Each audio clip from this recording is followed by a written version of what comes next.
Syracuse football. So let's just get into it. Here is our conversation from earlier today with Adam Terry. Time for our weekly conversation with Adam Terry, who will be on the call of all of the Syracuse football games for the rest of the season, including this week as they travel down to Miami for a daunting road matchup against the Hurricanes. That'll be a 3:30 kick on Saturday. And Adam, let's start with Fran's newsworthy press conference on Monday where he announced a couple different things. One being that he has, in fact, made some changes to his offensive staff coming off the UNC game. Miles White, who was the wide receiver coach, no longer with the program, shuffled some things around. Mike Johnson, who coached quarterbacks in the NFL at 3 different stops, is going to be the quarterback coach. Nunzio Campanelli, who was the tight end coach before Fran came into the program, will move from quarterbacks to tight ends. And then you've got Josh Gaddis, who has a long resume as a wide receiver coach, who will now be the wide receiver coach for Miles White. What was your reaction to seeing Fran lay out why he wanted to make the move and the staff changes he made? Well, I think the biggest thing for me was that it was a change, right? I think, when you're going through a tough stint, you're not necessarily trying to disrupt. You're trying to maintain continuity. But obviously there's a reason for Fran to move on and then go with the staff that they're going to. Josh Gaddis, always in the background. I always expected him to be the heir apparent or, the offensive coordinator long-term if Jeff Nixon left. So I kind of saw that, but I didn't know it would happen mid-season, right? So when you're looking at that transition, now it's a new face in the meeting rooms. And as you switch, Michael Johnson, for instance, I've gone way back with him. My rookie year, he was our wide receiver coach down with the Baltimore Ravens. So he's very long in the tooth. He's a great teacher, right? So I think that's the one thing that you're starting to look at is, as you're going through this downturn, as you're trying to, resurrect and correct some of these issues that you currently have, you want to probably put your best educator at that position in order to make sure that they are getting everything that they need to get to. And then Nunzio Campanelli just moving over. When you first look at that, you're like, oh, it's a major shift, but Nun's going back to the tight end room where he was earlier when he first arrived at Syracuse. So the timing is a little bit different, but look, if you've tried to make changes on the field with personnel, and if that's not working, if the guy isn't ready, why isn't he ready? It's because of the meeting room. And if you look at that way, then you've got to start making some decisions and making some transitions in the meeting rooms. Yeah, I saw a lot of the reaction to it on Twitter, which, we never should overreact to the Twitter reaction. But, of course, I went there and I saw a lot of people saying, well, why are we firing the wide receiver coach? That's not the problem here. That's the one position group we actually like on the whole team. And this is just me paraphrasing the Twitter commenters out there. I think it's deeper than that, right? And I think you hit on the key point with Josh Gaddis. A lot of the fan base right now knows Josh Gaddis as the guy that got mad at Ricky Collins on the sideline against SMU. He's a really good coach. And even honestly, when I went into his resume again this week and had to remind myself about it, it's amazing how many good programs he's been around. So this just speaks to they have a lot of good coaches at their disposal. And Josh Gaddis might have been an offensive assistant, but he's the type of coach that they could move to the wide receiver position and feel very confident about it, I'd say. Oh, hands down. And the thing that, as I'm looking from a player's perspective, the thing that Fran Brown has done the most this year, right? We can probably acknowledge maybe a swing and a miss at the quarterback position as a backup, but they had the wherewithal to go out when they made the decision that Ricky Collins wasn't the guy out of spring ball. You wanted to go get a guy that could go and compete. They went out and got Steve Angeli. So you look at how they've been recruiting, but also, too, how they've been recruiting the coaching staff. You look at a guy like Josh Gaddis, who's been there for a little while now, just kind of in the shadows. He's up in the booth. He's helping out. I would gauge him as maybe a consultant or an analyst. I don't necessarily know the entire role prior to stepping into one of the positional rooms. But then you look at Kevin Coyle, and Kevin Coyle coming in early. Now he's a defensive coordinator out at UCLA, but also Don Brown coming in, right? Like, he has hit upon areas that they want to continue to get some strength in. And with really, really good coaches. Yeah. So the people that are coming in the door either have a good recommendation from someone they highly regard, that regards Fran in that nature. Also, too, they have a high regard for Fran, or else they wouldn't be day-to-day with an individual that asks so much out of his players and his coaching staff. All right, let's get into the quarterback situation. Adam Terry with us. He'll be on the call for Learfield with Matt Park on Saturday, 3:30 kickoff against Miami. So they go to Joe Filardi, and I think we were in agreement it was time to see something different, and why not throw out a change? Of course, then the reaction is, after seeing Joe Filardi go just 4 for 18, 39 passing yards, that they should have played Ricky Collins. All the people that wanted them to go off Ricky Collins are now advocating for Ricky Collins to start the next game, it seems like.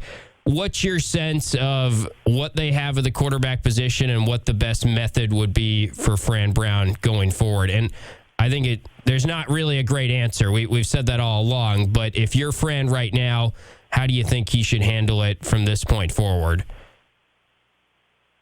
Well, I think the biggest thing is it's a work in progress, right? Like, you're not making coaching changes if you don't think that you can get better by moving some people around and starting in the classroom and then bringing it back out onto the field. So I look at it a little bit like that. And then the next thing with it, too, is, who gives you the best opportunity to win, right? I can't answer that type of stuff right now because, with what we've seen out of Ricky, he might be the lesser of two evils. And at points in time, he, delivered a beautiful ball. Like, he did some things that were fantastic. But overall, having a 4-game stint wasn't that impressive. 0-4, you come out of that. And then we go into the Filardi era. And the one thing that I saw, wasn't afraid to deliver the ball. Ball was coming out, looked like he made his read quickly. It just wasn't on target sometimes. And that's a freshman kid who is a scholarship lacrosse player that wanted to, sow his oats in playing football. But you just look at it and you're going, what gives us the best opportunity to win? I wish I was there every day in practice. I don't know at this point what gives you the best opportunity to win. What I do know is, like, hey, you got to establish a run game. You've got to take some of the pressure off of the quarterback. And hopefully that's something that we can get taken care of. Except for you're going into a hostile environment down at Hard Rock Stadium, and you're going to play the University of Miami, which it doesn't matter what they are right now. It's always probably one of the tougher teams to play just because of the aura and swagger that they bring out onto the field.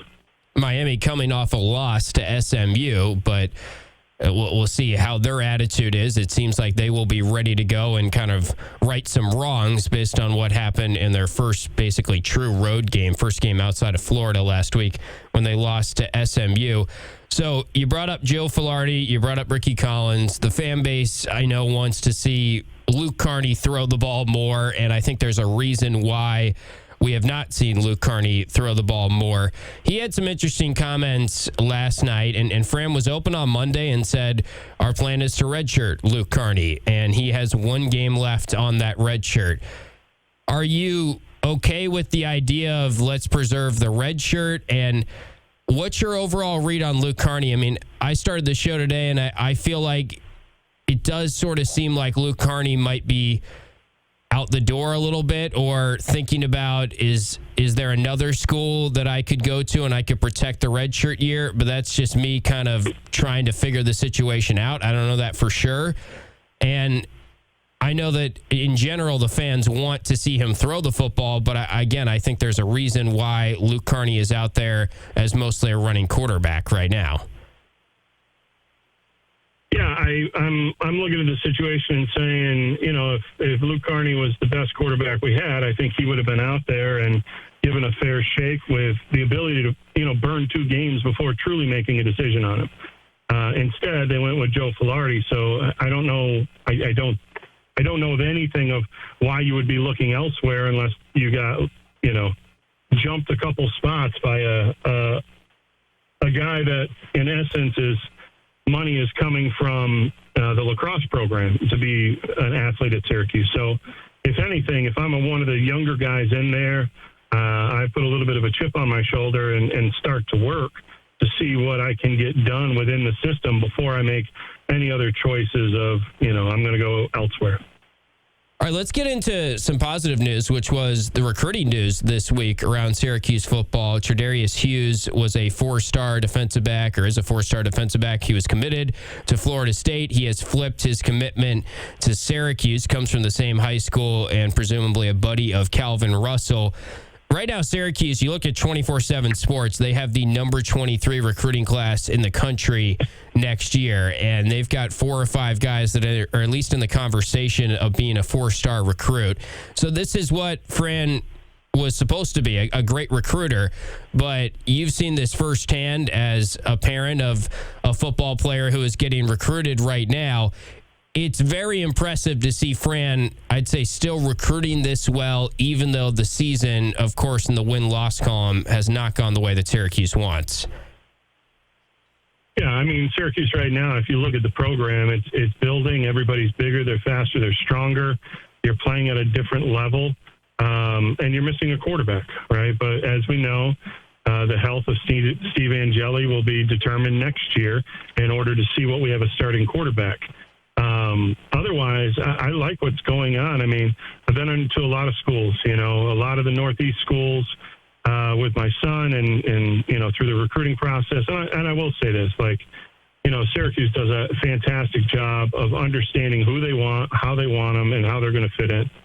I don't think they're chasing stars, right? Like some people chase a 5-star, a 4-star, but it's an opportunity to continue to develop the program. And the way that I view this now as a parent, as well as, a guy that keeps tabs on football, is just you gotta go back to the world of developing talent, right? You can go out and go into the portal and right some wrongs immediately. But when we look at a Syracuse team, we have to develop some linebackers internally. And, you're not just going to be able to go out and jump out and grab somebody in the portal. You've got to start to develop these positions, O-line, D-line. You've got some guys that are older, and we were able to go out and grab them, and I think they've done a pretty good job. But also, too, it's like the NFL. For the longest time, I thought the Pittsburgh Steelers did a fantastic job, and the Baltimore Ravens did a fantastic job. They drafted well. They developed talent, and if there was a void, they went out and grabbed somebody in free agency. And I think that's the key to a program like this, especially when you're not going to wow people by, weather or NIL money or things of that nature.